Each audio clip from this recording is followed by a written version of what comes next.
The prince's eyes were empty, like he wasn't human anymore. He moved without making a sound, like the air itself bent to him. That night, I knew death was near. It happened years ago, in our village near the river.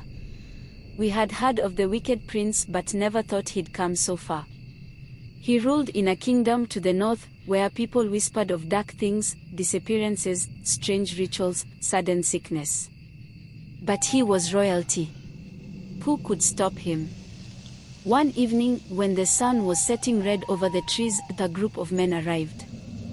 They wore fine clothes, their skin shining like polished wood.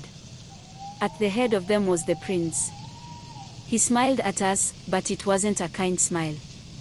It made the hairs on my neck stand up.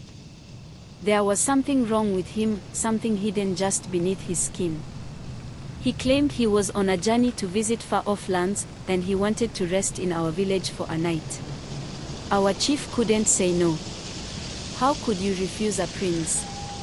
So we prepared a feast. People tried to act normal, but there was tension in the air. Even the animals were quiet. No birds sang, no crickets chirped. The night was too still. I remember sitting by the fire, watching the prince as he ate. He barely touched his food, but his eyes never stopped moving, scanning the faces of the villagers like he was searching for something. My grandmother was next to me, her hand shaking as she whispered to me not to look him in the eyes.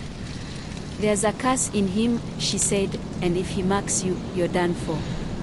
When night came, the prince asked to be taken to the river. He said it was to make an offering to our ancestors. A few of the elders were chosen to go with him, including my uncle. I didn't want him to go, but what could we do? The prince was a guest. They left in the dark, and that's when everything went wrong. Hours passed, and they didn't return. Then, just before dawn, my uncle came back alone. His clothes were torn, and his eyes were wide with fear. He kept muttering about the river, how the prince wasn't human, how the others were gone. He said the prince had whispered something to the water, and the river had taken the others. Their bodies just slipped beneath the surface, like they were never there. By morning, the prince and his men were gone, just like the others. No trace, no footsteps, no sounds of living. The river looked calm, but we all knew it had swallowed them. My uncle never spoke of it again. He went mad after that night, never left his hut, always staring at the river like it would come for him too. The village changed after that.